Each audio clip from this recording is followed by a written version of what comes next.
একটা বিকট শব্দ, চারপাশ কেঁপে উঠল। ছাত্রছাত্রীরা প্রাণ ভয়ে ছুটছে, ধোঁয়া, আগুন আর একটা ধ্বংসস্তূপের ভেতরে আটকে থাকা স্মৃতি। কিন্তু আপনি জানেন, সেই আগুনের নিচে ছিল একটা বড় প্রশ্ন। এটি শুধু একটা দুর্ঘটনা নয়, বরং পুরো দেশের প্রতিরক্ষা ব্যবস্থাকে কাঁপিয়ে দিয়েছে। আপনি কি ভাবছেন, এটা একটা সাধারণ বিমান দুর্ঘটনা? না দর্শক, বিষয়টা অনেক গভীর। চলুন দেখি এরপর কি ঘটেছিল। কেন এই ভিডিওটা আপনার দেখা জরুরি? কারণ এই ভিডিওটা দেখলে আপনি জানতে পারবেন সাম্প্রতিক ভয়াবহ বিমান দুর্ঘটনার পেছনের আসল কারণ, F-7 যুদ্ধবিমান নিয়ে প্রশ্ন এবং সেই প্রশ্নের শিকড় কোথায়, আন্তর্জাতিকভাবে এই বিমানের অবস্থা আর আমরা কেন এখনও ব্যবহার করছি। এবং ভিডিওর শেষে এমন একটি তথ্য আপনাকে জানাবো যা শুনলে আপনি সত্যিই চমকে যাবেন। তাই পুরোটা ভিডিও মন দিয়ে দেখুন, কারণ এটা শুধু একটা সংবাদ নয়, এটা একটা সময়ের গল্প।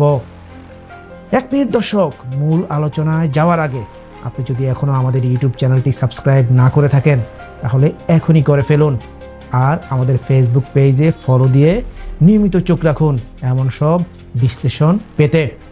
এবার উন্মোচন করি আড়ালের অজানা।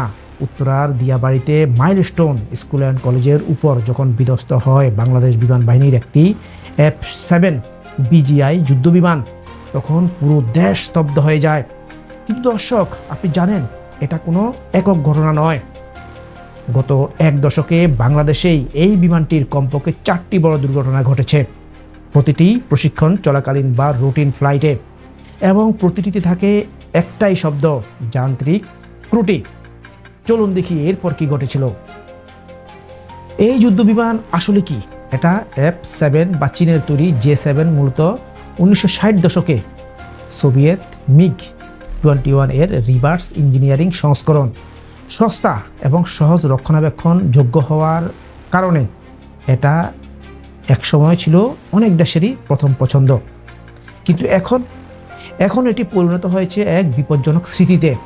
চীন 2023 সালে নিজেই এই বিমান পুরোপুরি বাতিল করেছে, অথচ বাংলাদেশ, পাকিস্তান, ইরান, নাইজেরিয়ার মতো দেশ এই বিমান এখনও চালাচ্ছে।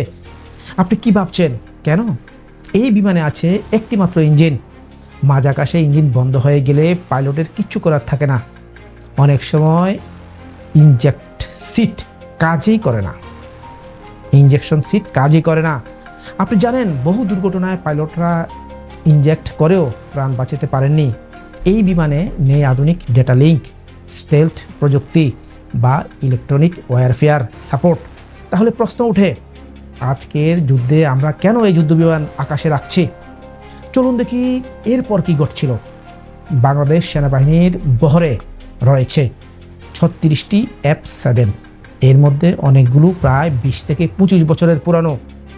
মেটাল ফ্যাটিগ, ইঞ্জিন জটিলতা, হাইড্রোলিক সিস্টেম ফেল সবই দেখা গেছে এর ইতিহাসে। শুধুমাত্র দক্ষ পাইলটদের কারণে আমরা আরও বড় দুর্ঘটনা থেকে অনেক সময় রক্ষা পেয়েছি। কিন্তু আপনি কি ভাবছেন আর কতবার? দর্শক, ভিডিওর শুরুতে বলেছিলাম, ভিডিওর শেষে একটা তথ্য থাকবে যা জানলে আপনি চমকে যাবেন। জানেন কি? পাকিস্তান এরই মধ্যে এই যুদ্ধবিমান পুরোপুরি সরিয়ে নতুন প্রজন্মের F-17 চালু করেছে, যা চীন, পাকিস্তান যৌথভাবে তৈরি করেছে। এমনকি ইরান ও নাইজেরিয়াও এখন এই বিমানের বদলে নতুন প্রযুক্তি গ্রহণ করেছে। আর চীন তো সেই 2023 সালে F-17 বাতিল করেছে। তাহলে আমরা কিসের অপেক্ষায়? একসময় F-7 ছিল গর্বের প্রতীক, কিন্তু এখন এটা এক আতঙ্কের নাম। সময় এসেছে পুরনো প্রযুক্তিকে সম্মানের সঙ্গে বিদায় জানানোর। জীবন যেখানে ঝুঁকির মুখে, সেখানে আর কতদিন আমরা শুধু পুরনো অভ্যাসের কারণে ভবিষ্যৎকে বিপন্ন করব? দর্শক, আপনি কি মনে করেন, F-7 বিমানকে এখনই বাতিল করা উচিত? কমেন্টে জানান। ভিডিওটি শেয়ার করুন যাতে এই আলোচনা পৌঁছে যায় সবার কাছে। সাবস্ক্রাইব করুন আর থাকুন সব সময় সত্যের পাশে, কারণ একটা যুদ্ধবিমান শুধু আকাশে উড়ে না, সেটা দেশের আত্মবিশ্বাসও বহন করে। আজ এ পর্যন্তই। ভালো থাকুন, সুস্থ থাকুন। আসসালামু আলাইকুম।